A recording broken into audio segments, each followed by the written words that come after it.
Welcome everybody to our second to last live stream. Yes, we have one more. So yeah, almost done. So today we have a very special guest. I'm sure all of you know her, and she is Leigh Muñoz. She is an avid teacher, entrepreneur, and performer who brings a variety of experiences to her career. This year, she'll be joining Middle Tennessee State University as their assistant professor of bassoon and academic studies, and enters her 10th summer as faculty for the Bassoon Institute at Interlochen Arts Camp. Leigh is the founder and owner of GoBassoon Reeds, which provides professionals, amateurs, and students with thousands of bassoon and contrabassoon reeds every year. In demand as a clinician, she has shared her knowledge of reed making with bassoonists at conferences and universities across the United States. She is currently a member of the Symphony of Northwest Arkansas and has held contrabassoon positions in both the Springfield and Cedar Rapids symphonies, as well as having been a substitute bassoonist and contrabassoonist with the Kansas City Symphony. She is also an active member of the double reed community, having performed and presented clinics at Midwest Double Reed Society conferences, and has served both as their web editor and treasurer. She holds degrees from Oberlin Conservatory, Ohio University, and a performance diploma from New England Conservatory. This past spring, she has graduated with her doctorate from the University of Kansas.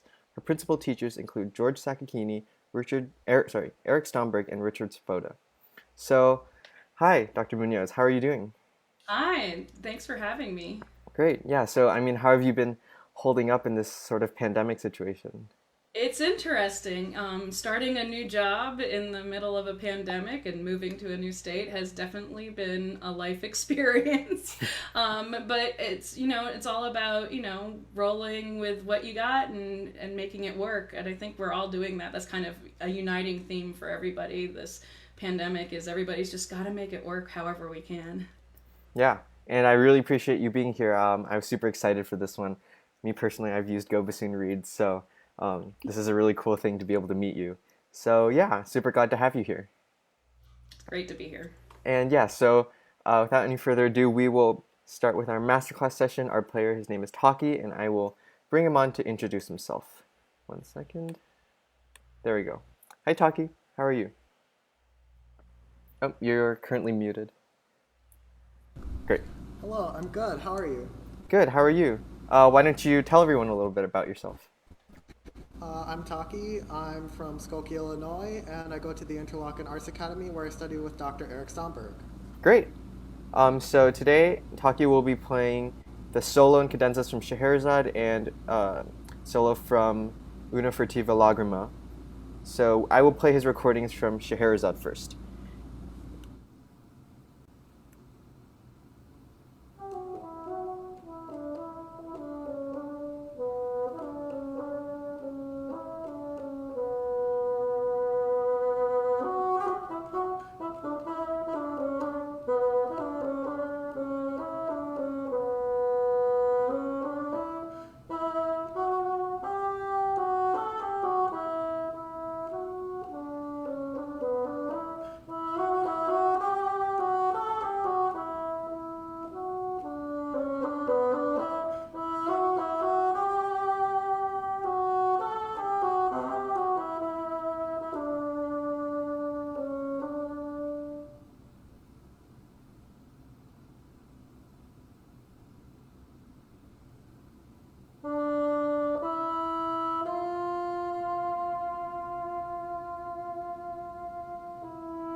was amazing. So yeah, I'll just let you guys get started.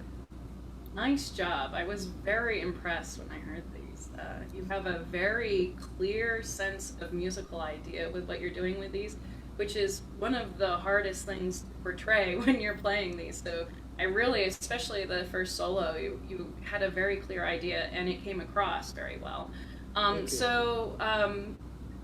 I would like to talk a little, though, about your intonation, because this is a really big one, especially in auditions, to hear intonation and how in tune you are with yourself and the mystery orchestra that might be playing along with you in an audition, as well as when you play it live and have those the strings playing with you as well.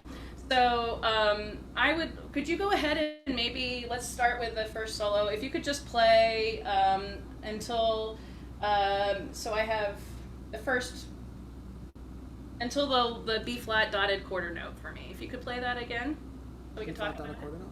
Yeah. Absolutely.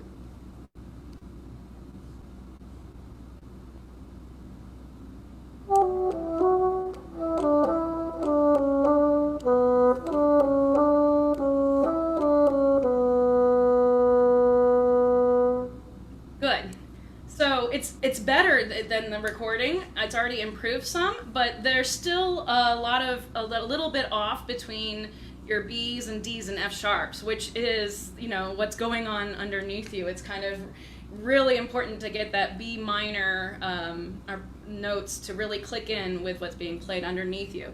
So how do you think about intonation? If you're out of tune on one note, what do you do?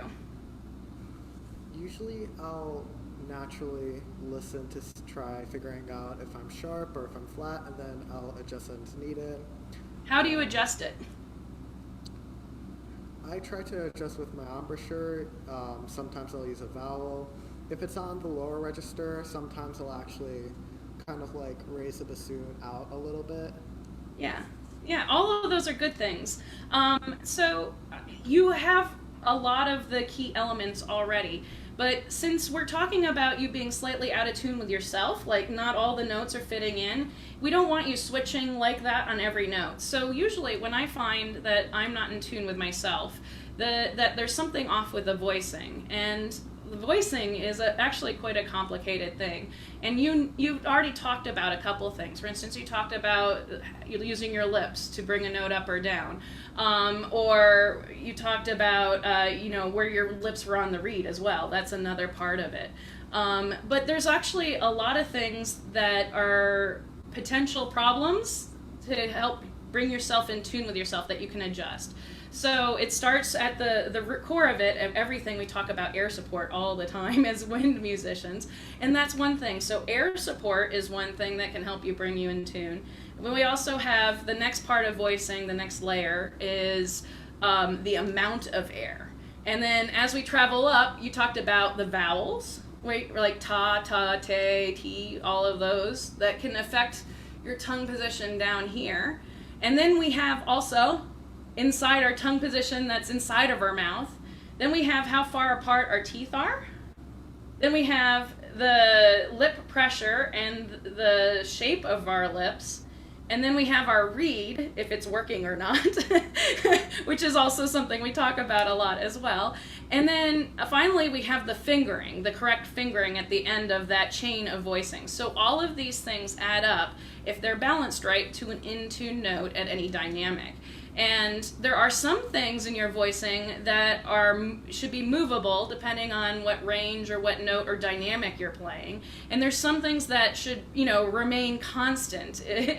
And usually when you're out of tune yourself, it's because you're adjusting something that you can move, and because something that shouldn't move is not quite an adjustment. Does that make sense? The bassoon, strangely enough, is in tune with itself, even though from our very first day we doubt that statement. Right up until we're in college even, we're like, I think this note is out of tune in my bassoon. And it's usually not. It's usually something along a line in the balance of this voicing, if you will, on the bassoon. And that's what's really important. So how do you break that down? So I'm hearing your D's and your F sharps really not in tune with each other. And I think it stems from the B too. I think you're setting up your B so that your D and your F sharps are not quite in tune. So I want to back up. Usually the note that's out of tune is not the cause of the problem. It's usually the note prior to that. So I just want to start with your B's. Could you go ahead? Do you by any chance have a drone creator or anything on you? Or no? I do. I'm not sure how loud it's going to be over. That's okay. You can hear it, which is, I think, the most important part. So I want you to put a B on, if you can do that. For anybody out there, I can't see you, but just so you know, I use Tunable, and I'm not trying to be a sales pitch, but I use it because it's so good. It's particularly for me on contrabassoon. It's a really lifesaver. It's also annoying because it really does point out everything you're doing wrong. Not only with intonation, but you can see if you're not using enough air support because the line looks different, and you can see the shape of your vibrato and things like that. So Tunable, I know there's Tonal Energy is a very similar one as well, but both of them. And they also, Tunable at least I know has drones on it. You can produce sounds, like for instance RB. That's a low one. Let's raise it up the octave.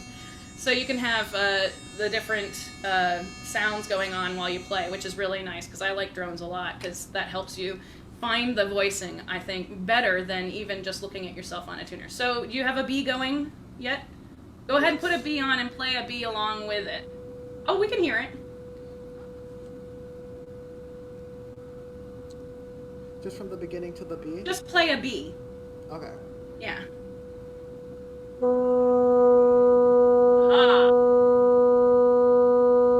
Excellent.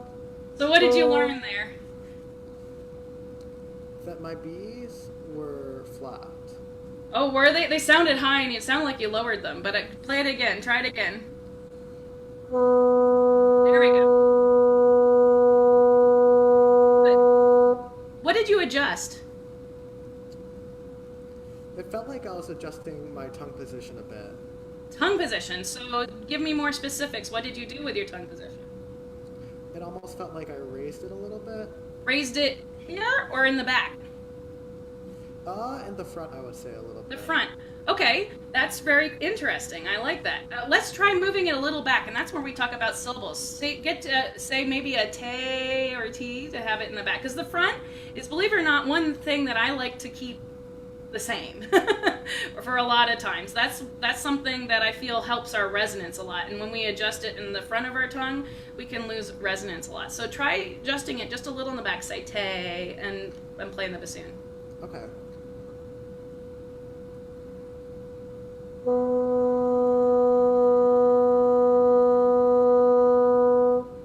That sounded dead on from the very start, actually, didn't it? It did. Okay, good. I just want to make sure you're hearing the same thing.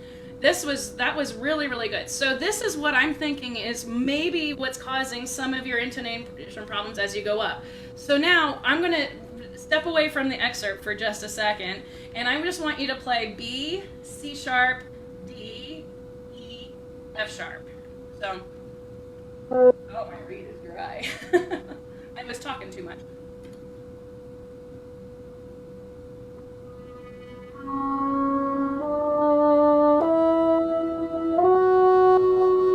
Along with your drone, okay? And slur straight up and see if you can get, with that te going on, see if that helps you.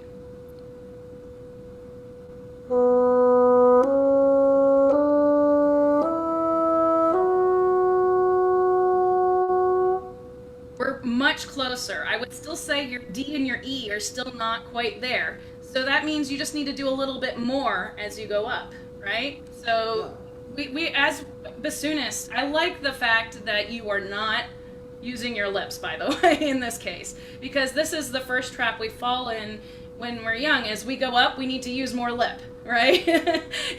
and all of a sudden we get to forked F and we're really, really tight trying to hold that note, and it gets tiring. and we lose our resonance that way. So I really like that you're not doing that. But we want to still be in tune, right? You still have to play those notes in tune. So we're finding a different way around that.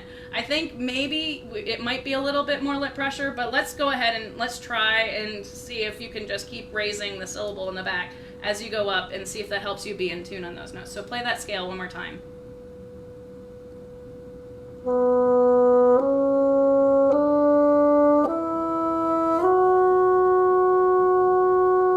Wow, that was like nailed it. Dead on. So that's what I'm talking about with this voicing. So there are some things that you can always experiment with if you're not in tune with yourself. The things that are supposed to be constant, when those are off, that's when the voicing usually gets awry.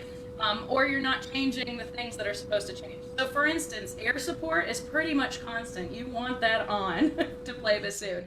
We do have to increase it some as we go up because the air pressure goes on, but for the most part, we just want good air support.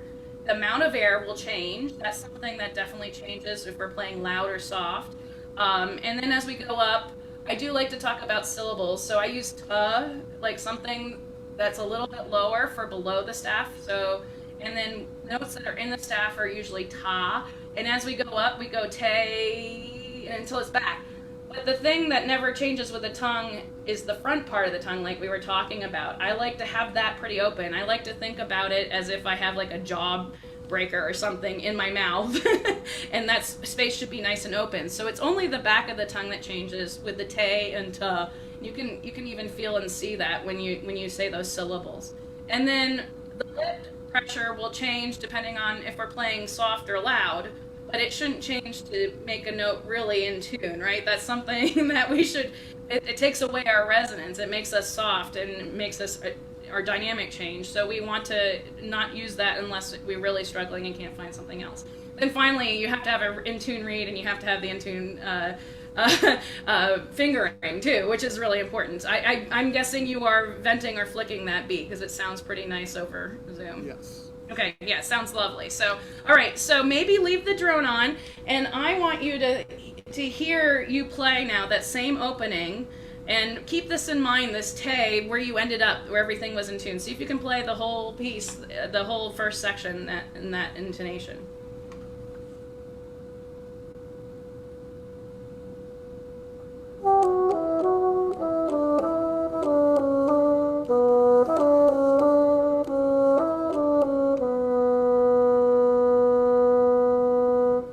It's getting there. You wanted to adjust your lips for that B again, I can tell. You're used to using your lips to get in tune, right? Is that what's going on? A little bit, yeah. Yeah, so this is something that I want you to think of lips for dynamic control, not for intonation control. And that's going to really, I think, help you out with this. So try one more time. It was very good at the beginning, and then your syllable dropped. Keep the syllable the same. Remember, that's what's going to get you in tune for all of those notes we just played.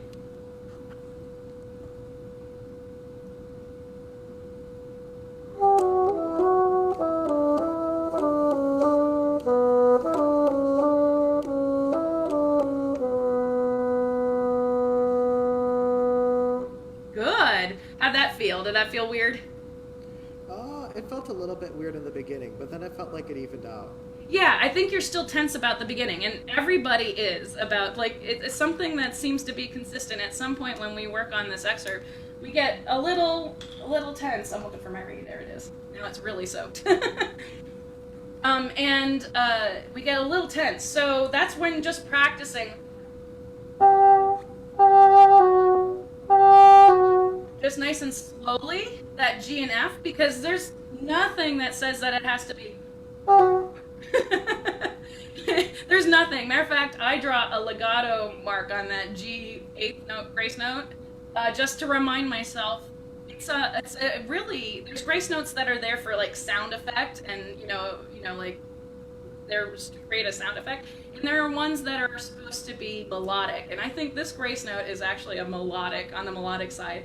And I like to play those a little bit differently than the sound effect ones. I think you could actually verge a little on more melodic with the grace notes, and at least in this first part, I think they switch in the second louder section where it gets with the accents that switches to now more of a sound effect grace note. But see if you can play that as if I want you to actually, yeah, just play it as a full 16th note. Let's just hear.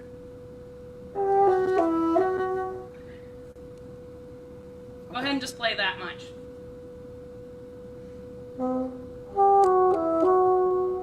Ah, so this comes to the G. This is where the fingering needs to help you. And we talked about that as part of the voicing, right? So half hole on that high G. Is it a half hole? Is it a quarter hole? Is it a 2/3 of hole? It doesn't know. We don't, like it has to be the size for it to speak. And I think yours is too small. And that's what was making it crack a little during the cadenzas in your recording as well. So see if you can really open up. Maybe just play G.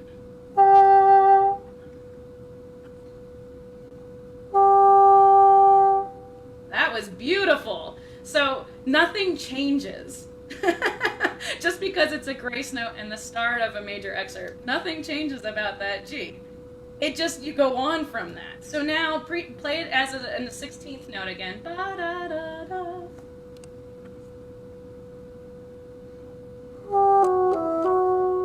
Oh, that's already like 10 times better, and we're not even playing it as a grace note yet. I would verge even on that to have this, especially for the contrast for what's going to happen after that crescendo on the B. So it's a nice feeling to start the piece, and you don't have to start it too loud. So I'm allowing you to make it a grace note again, but it's not supposed to be a fast grace note. Keep it part of the melody, all right? And now play this to that B again. All right.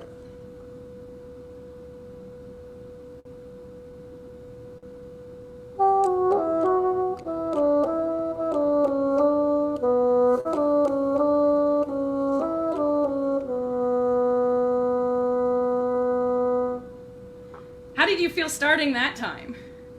Much better. Yeah. So you have a tweaking. You have to make it not sound like a 16th note, but make it sound like a grace note again, but still keep it melodic. But it's really, I'd much prefer that than the first version, right? I think you would too. When we feel better, it kind of makes us sound better too. Yeah. Awesome. So let's go ahead, and I want you to start now on that B with the crescendo and play the second until you get to the change of chord.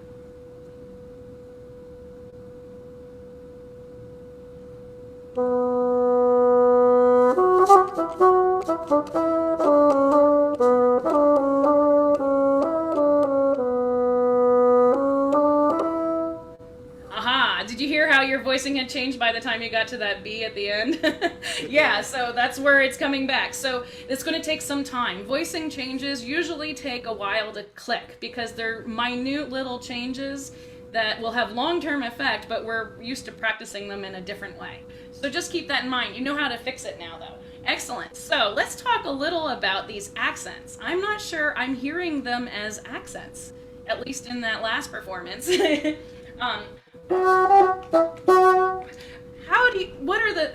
This is like a band director question. What are the 3 parts of playing an accent? The beginning, middle, and the end. Very good, close approximation. So yes, there's a start that's a louder, there's a decay. That's steps 2 and 3. Before that, though, is the preparation of an accent. And there needs to be separation before an accent to really have it come across as an accent. There's ways of doing it with breath, but that usually involves like crescendoing and different things that is not necessary here because we actually have, a staccato note right before the accented one. So I think you're missing that separation right before the accent. You have a nice, beautiful decay on that F sharp, but it's still ringing by the time you go to play the G. So play it a little slower and start on that B again. I guess actually start on the downbeat. You can break the tie and start on the downbeat. Just play that first full measure to the accented F sharp.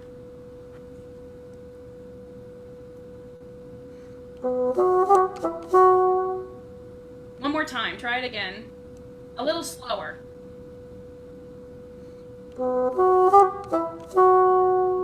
Good. Listen for intonation. That was much better, but try it again and listen for intonation this time.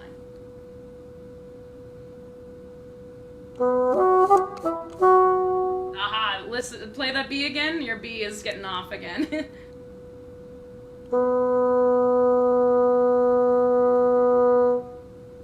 Yeah.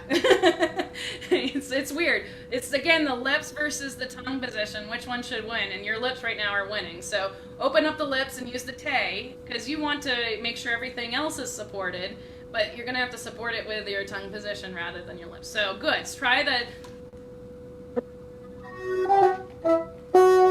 That slow. Try it that slow. Break it all down.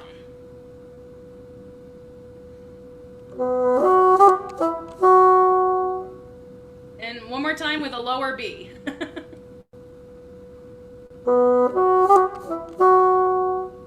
Good. So it's getting there.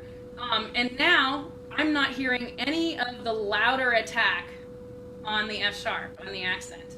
So that's where we're breaking. You have the separation, da da da da da, and the start of that F sharp has to be louder than the start of the note right before it. Okay, so now make sure that happens.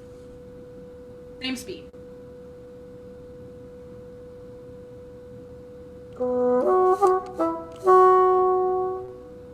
Almost. It's still not quite louder. I'm not actually hearing the start of the F sharp louder than your E. Do you hear that too a little? Yeah. Okay. I just want to make sure it wasn't Zoom doing it.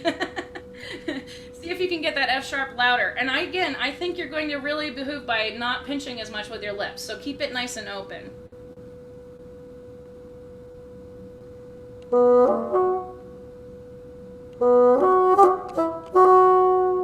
Good. So this is where the fingering again is helping you. What's your F sharp fingering in the left hand? Are you doing this? Are you doing half hole on the 2? Yeah. Half hole on 2? Yes. Okay, so that is where your half hole needs to be bigger and your lips need to bite less, because you've been using your lips to get that F sharp to slur correctly, and it actually doesn't need it if you use the correct fingering. This is where that part of voicing is failing you, and you're adjusting the wrong thing.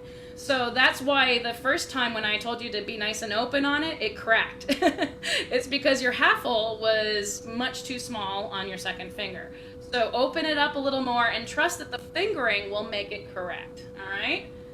Go ahead and try it again.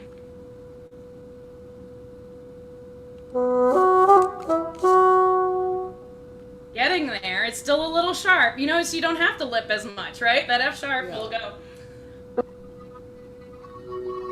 It's a nice, like, open interval, and it's unfortunately also going on right underneath you. So if you're not matching the strings, and they'll be in tune, because that's what they do, you know, like it's really, really a nice chord for them. You need to make sure that you're matching that, and that's where this is going off. So just do those 2 notes. Let's break that down.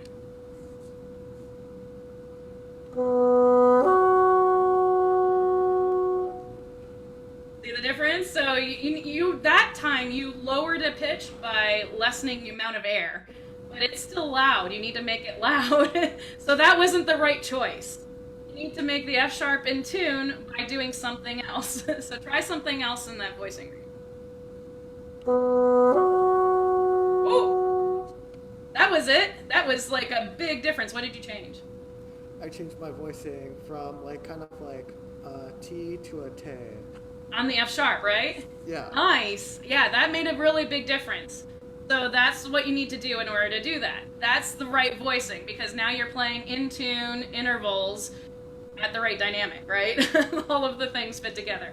Good. So you couldn't go on and play an accented F sharp until you had that, because you were lessening the volume to get it in tune. So now go ahead and play the whole measure again slowly.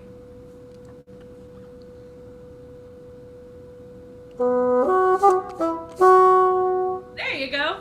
So it was all a voicing thing. Isn't that crazy? Just a little tiny tweaks. And I wouldn't say you adjusted a lot, right? It was just a tiny tweak. Yeah. Sometimes voicing changes feel like a lot at first, and then it's just because we're not used to doing them, or they're the opposite of what we were doing. But really, it was that I would say the whole problem was stemming from that half hole on your F sharp not being big enough. So that's why fingering is like the final part of voicing. It has to be all included because they're all connected. Because if you're not quite correct with that half hole, then everything else goes awry over here to try and compensate for it. Excellent. Go ahead now and play the entire second section, if you will, the B to the chord change again. All right. Should I keep the drone on? You can turn it off if you want. It's up to you. If you find it helpful, it doesn't bother me.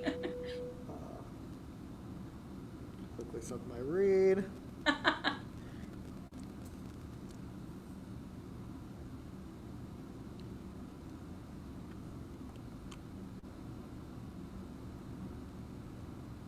So from the chord change to the end of the lyrical excerpt? Start from the B to the chord change, and then we'll go on. And I think you can go on at this point, actually. So start at that B, play the whole accented section, and then go on this time.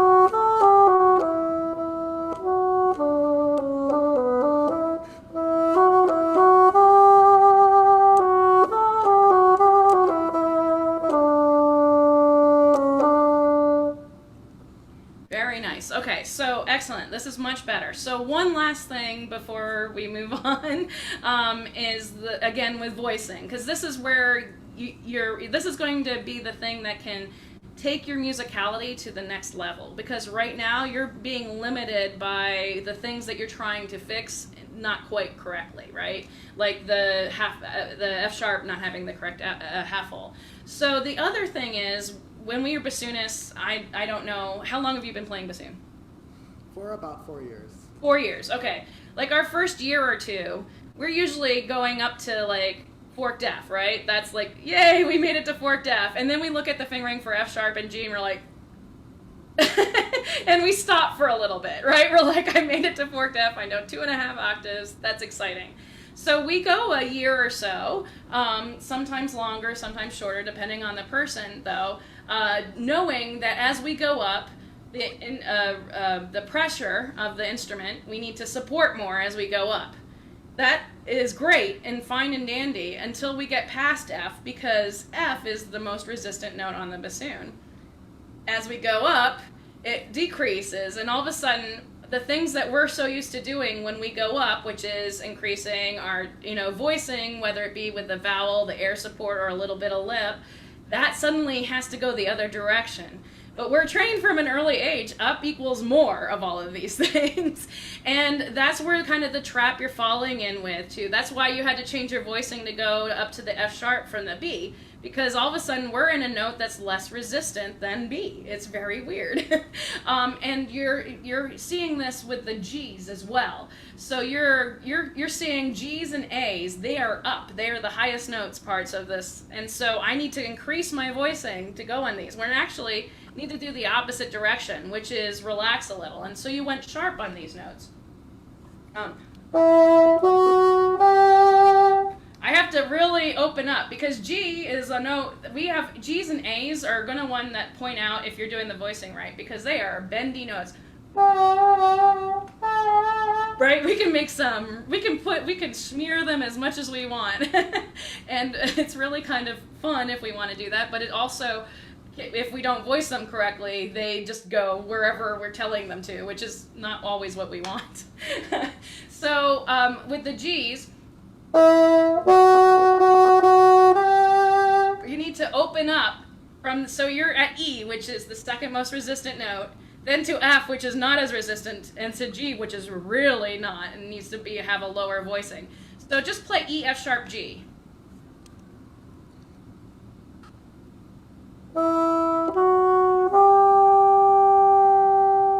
You have to lower it some. It's still high.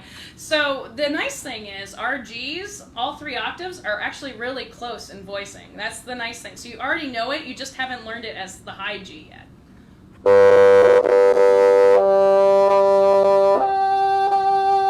And they're just a little off. It's just a little flat, and I had to support just a little bit more to get up. But all I'm really changing is my air support, like just a little more air for each of those notes as I climb the octaves. So try the three G's. Try just slurring three and see what you have to do to get them all in tune.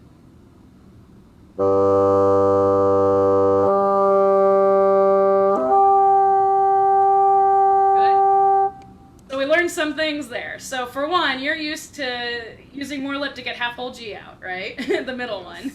And your high G half whole is not big enough. So that's what you learned from all of those noises. Like your middle G was too high in pitch, and then you need to have bigger half hole, which is probably going to help you also lower it too, to get the high G out. All right. So make sure that half hole becomes a little bigger as you go to the third octave. All right, one more time.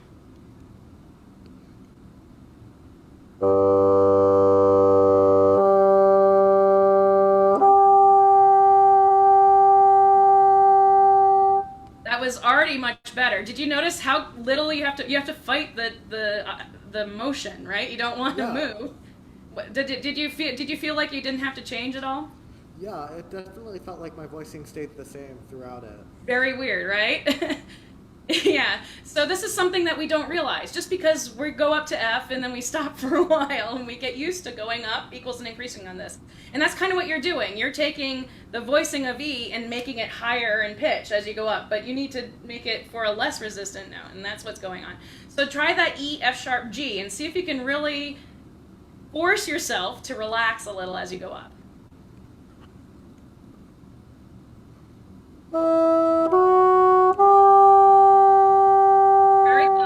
Try one more time. So you just need to open up just a little bit more between F sharp and G. So te to ta, maybe. Good.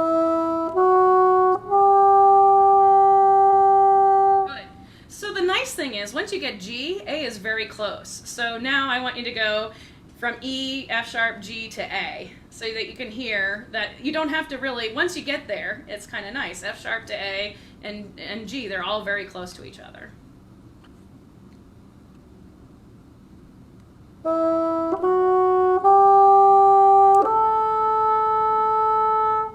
There you were actually flat on the A that time. That's nice. You were really opening up. That's probably it's like, whoa, I was flat, right? Because that's no note that we normally start out sharp as. So here's the thing. You don't need to bite out notes. That's something that you're beyond. You've got enough air support. You've got enough good things going on that you just need to finger the note correctly and let the note sing. And I think that's really something to keep in mind. All right, so now go ahead and start right there, the E, F sharp, G at the beginning of that, and see if you can keep that openness for pretty much the whole way, right? When you get to D, you have to bring it back up, and then every time you go up, see if you can like push your shoulders down and relax and everything about those high notes.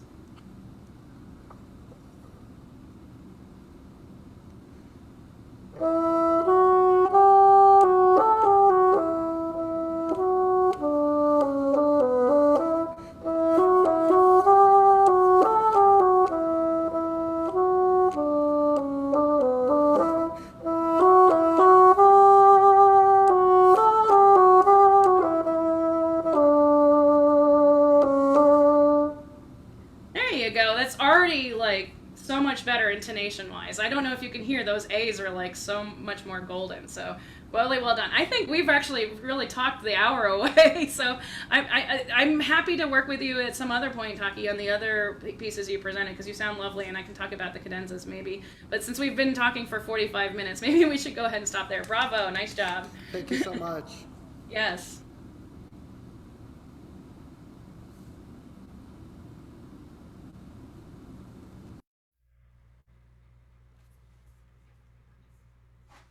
Teddy, I can't hear you. You're muted.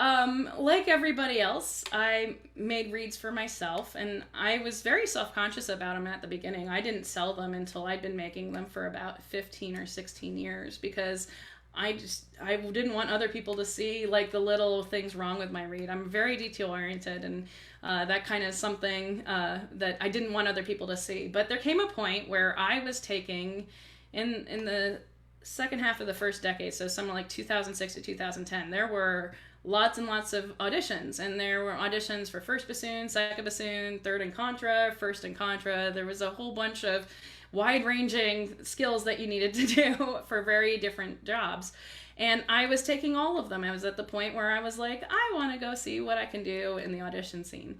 So in order to do some things, like there were jobs where I'd have to play bolero, Brahms violin concerto second bassoon part, and then switch to contra and play, Mother Goose. And that was really demanding on my bassoon reeds. I'm of the philosophy that, you can get a really good reed to do all of those things, but it does take a lot of reeds to get to find that one piece of cane that's like the golden cane that you're looking for. So I was making, with all those auditions and wanting that golden reed that would do everything, so I could feel comfortable enough when I was auditioning to not have to worry what my reed was going to do. I was cutting 50 to 100 blanks for every audition, and if there's 2 or 3, that's a lot of blanks that are good reeds. They just couldn't play bolero and Brahms violin concerto at the same reed. That's not necessarily to mean that they're bad reeds. They're just not the ultimate reed, I guess. So I had all these extra reeds, and then a friend of mine had students who she didn't have time to make reeds for, so she asked if she could send them to me, knowing that I had all these extra reeds, and I said sure. And they just sent me an email, and I'd send them off. And eventually her students got students, and her students got students. And I got tired of all of my inbox full. And so I said, let me just put up a website. And that was around 2009, I guess it was. And that first year, I didn't advertise. I was on social media. I was on Twitter at the time. Was a pretty big deal for bassoon because nobody else was. There wasn't a lot of bassoon talk on Twitter, but there were a lot of bassoonists on there. So I was, interacting with them a lot. And then Facebook as well. I set up a Facebook page. That was in early days of Facebook pages. And without doing any other advertising, I sold something like 900 reeds that first year. Wow. And I said, okay, so this is a thing. And I said, if I'm going to be selling this many reeds, I need to actually figure out how much money I'm making from this. So I found out, because it was taking me it took me about 30 minutes to 45 minutes to make a reed that I would sell, and that plus the cost of reed, the cane that I was getting and everything like that, it turned out I was making something like $4 an hour. And I was like, okay, so I can't do that. This is no longer just for friends or to pay for my reed equipment or my auditions. That was the nice thing early on. It was just the extra cash that I would use for reeds that I already had, but now I was making extra reeds in order to do my business. And I said, I knew at that point I'd met my husband. I knew I was going to be staying in Lawrence, Kansas for a while because that's where his son is and my stepson. And we wanted him to grow up there and stay in one place. And I knew there would be one job, which is Dr. Stomberg's, and that there were no other jobs in Lawrence, Kansas, and I'd have to be traveling around. And I still wanted to see if I could win auditions and do different things.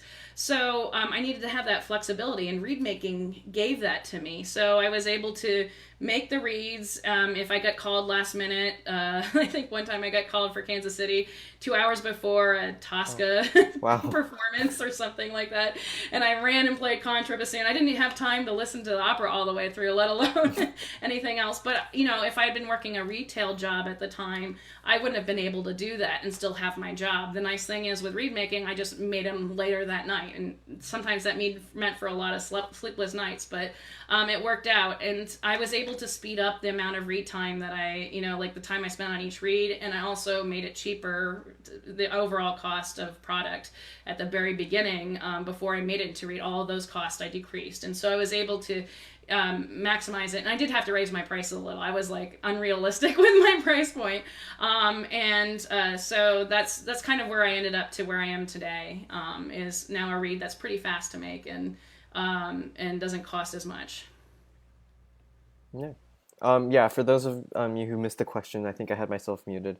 The question was how, like, what was her inspiration? How did she start her GoBassoon Reeds business? So, I mean, yeah, it's really cool. I've used them before. My teachers referred them to me. I've told other people, younger people, to try them out too. They seem to have good experiences. So yeah, I think I put a link in the chat if you guys want to check that out, That's nice. as well as to I'm her website. Yeah. Yeah, I'm never upset. If you like my read, that's great. There's a lot of reed makers like making different reads for different people because we're all different, right? We all voice, like what Taki's doing is probably a little slightly different voicing than what I'm doing. We all require a different read as part of that voicing to fit with us. But I make one read, and yeah, you're welcome to try it if you like it. Yeah, definitely go check her out. To those of you who are watching, yeah. So let's see. We have a question from Barton Kane, and Hi, they say Barney. yes, and I they like my say T-shirt. yeah, I like mine too. They say for Dr. Muñoz, do you have any stress/time management advice? How do you balance a full-time job, go bassoon, and full-time pups? Oh, full time. I got my dogs. I have 3 dogs. It's a balancing act, even every second of the day. It was. There's no good way of saying it except that I work a lot and I enjoy it. I find ways of doing my work while also playing with the pups and, have different things going on. So multitasking is key, but also the one big thing, I have rules now because it got out of control, especially when I first started my first full-time job at the University of Missouri and was still doing GoBassoon. I had a rule that I take an hour a day just to be. No matter how behind I am on read orders, no matter how much class planning I have an hour to me, my dogs, and my husband. That's just to be and to do whatever, usually nothing. It's kind of nice to do nothing and relax and hold that I'm very, hold that very secure now. Like that's my hour no matter what. Sometimes it'll go longer and sometimes it won't depending on my day and how I'm feeling. But I always make sure I have that time to be. Reed making, I just made it faster. I have Blankapalooza in the summer where I make a ridiculous, or as many amount of blanks as I can make in the summer, because usually the busy season is right now. This is when we're making a lot of reeds as reed makers. And so that I don't have to be making blanks in addition to finishing reeds as they go out. So I'm almost through all my Blankapalooza reeds though. Oh, wow. If you're ever interested in, just hanging out with a whole bunch of reed makers, oboe or bassoon, there's a Blankapalooza group on Facebook, not the page, the group, and that way you can post, I made these reeds, or if you have questions about reed making, people answer them on there too. So that's another place to go as a community. Kind of started just like Teddy did with this when we all shut down for the pandemic. That kind of got going. Yeah. I know that I've seen that you and lots of other people in the group have been holding like Zoom hangouts for reed making, which is really cool. So yeah, we welcome them. It's amazing. We've even had people who are first time reed makers that Oh, will wow. help them through it on Zoom. It's been really fun. That It's seems just like a good place. You have all these like seasoned reed makers and yeah. yeah, it's really great. You never know. I'll put a Zoom up and say I'm free today. I'm making reads if you want to join me. It's very low key and casual. You can be making reads. Some people are like, I feel guilty for joining because I didn't make reads, and I go, no, you're welcome. As long as you don't mind us talking in shop and making reads, you're totally welcome. It's just Yeah. sort of a way for to take reed making, which is really isolated usually unless you're in a school college read room, but right now you can't really do that anyway, and make it more of a social event. And I've learned a lot from it too, which is nice. Yeah, that's super cool. Trevor Kramer says, first of all, your contra reads are fantastic. And then he asked, do you have a favorite pup?